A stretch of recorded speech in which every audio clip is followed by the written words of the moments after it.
Ini pertanyaan mewakili untuk yang berumah tangga. Jadi bukan saya aja ya.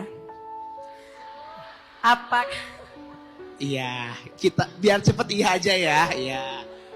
Apakah berdosa Ustadz jika kita tidak selalu memberikan apa yang keluarga kita mau? Sedangkan kita posisinya sudah menikah, sudah punya anak. Kadang keluarga meminta untuk kita keuangan, misalnya ekonomi. Kita biasa memberikan, tapi ada suatu saat kita tidak bisa memberikan. Nah, pada saat kita bisa memberikan, kita biasa dipuji. Saat kita tidak bisa memberikan, biasanya keluar, kok pelit, kata-kata, kamu tuh rezekinya ini, tapi kok nggak bisa, padahal cuma segini, padahal itu sering. Nah, pada saat keluar kata-kata itu Ustadz, gemetar aku, bukan saya ya. Iya nggak bilang Mbak Dian siapa? Iya contoh, iya. Jadi bagaimana Ustadz? Apakah itu berdosa? Nah, apakah itu mempengaruhi rezeki kita? Di saat saat meminta kita, kalau kita tidak bisa memberikan, keluarlah kata-kata yang buruk lah istilahnya. Apakah itu mempengaruhi? Padahal kita juga punya keperluan, kita sering membantu. Hanya satu aja kita tidak bisa membantu, kata-katanya keluar yang kata-kata buruk itu. Terima kasih Kak Dian udah mewakili kita-kita yang berkeluarga kan. Ini bukan cuma Kak Dian doang loh ya. Ini kita semua. Salah nggak kalau kita nggak selalu nurutin keinginan keluarga besar yang minta bantuan ke kita? Kan belum saya jawab. Sebetulnya semua paham ya kondisinya ya. Kita harus, nggak ada jawaban yang berlaku untuk semua kasus. Nggak ada yang general. Pasti ada dhawabit, ada spesifiknya. Tergantung yang minta tolong itu siapa dulu. Kalau yang minta tolong atau yang membutuhkan kita itu adalah yang wajib kita nafkahi, maka dalam hal yang wajib itu tidak dibutuhkan kerelaan. Kita rela nggak rela harus kita kasih. Siapa contohnya? Keluarga itu misalnya yang dalam perwalian kita. Misalnya saya punya ponakan. Ponakan saya yatim. Maka saya wajib menafkahi dia. Saya rela nggak rela, rutin nggak rutin, pokoknya saya harus menafkahin dia. Walaupun saya bilang udah rutin kok dikasih tiap bulan, ya udah memang tiap bulan harus dikasih. Sama seperti saya menafkahi keluarga kecil saya, istri, anak-anak, ya sama dengan ponakan yang sudah yatim misalnya. Atau adik saya yang perempuan yang juga yatim, artinya orang tua kita udah meninggal. Sehingga adik saya yang perempuan ini belum menikah, wajib saya nafkahi sebagai kakaknya. Mau saya rela nggak rela. Makanya tadi pertanyaannya kan sangat general nih.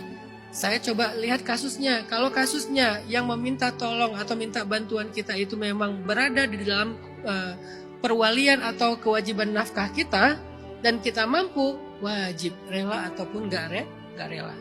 Dan itu sangat mempengaruhi rezeki kita.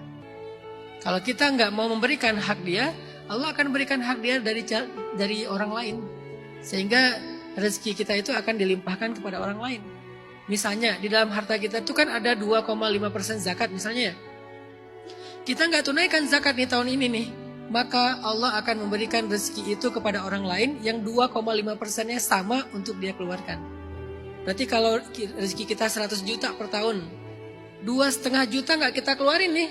Maka 100 jutanya Allah akan berikan kepada yang lain untuk mengeluarkan 2,5 juta. Berarti kita kehilangan berapa? Bukan 2,5 juta, 100 juta. Inilah konsekuensi dari hilangnya keberkahan rezeki gara-gara kita tidak menunaikan kewajiban. Tapi kalau di luar kewajiban pernafkahan, sepupu atau saudara jauh, atau bahkan baru dia ngaku saudara setelah kita sukses, selama ini nggak tahu kemana gitu ya.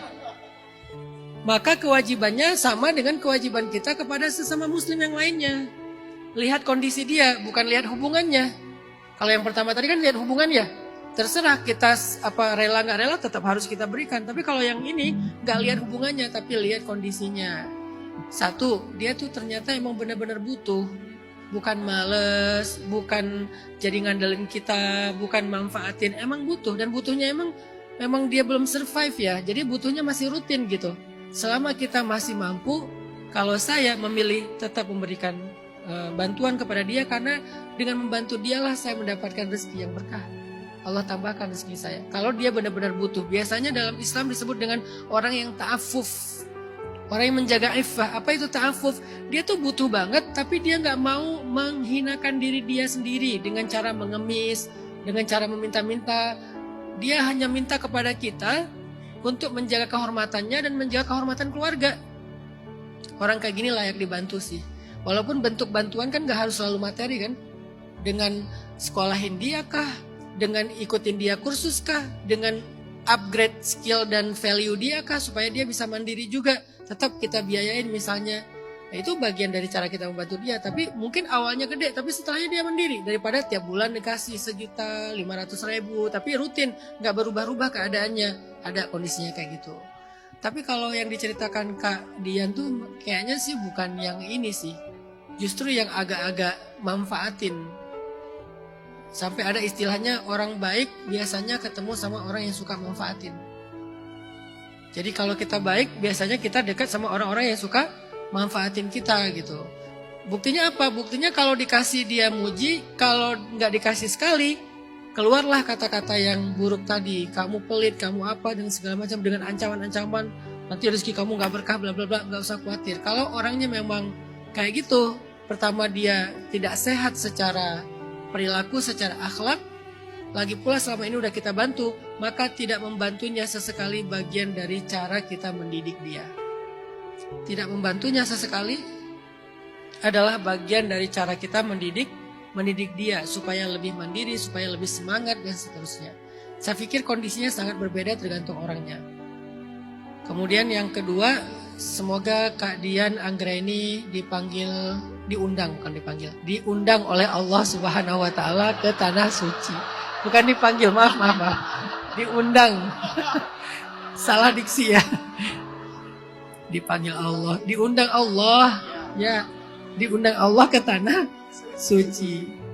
Karena tadi permintaannya semoga bisa apa tadi? Dipanggil umroh ya? Nggak pakai panggil kan? Oh, umroh lagi.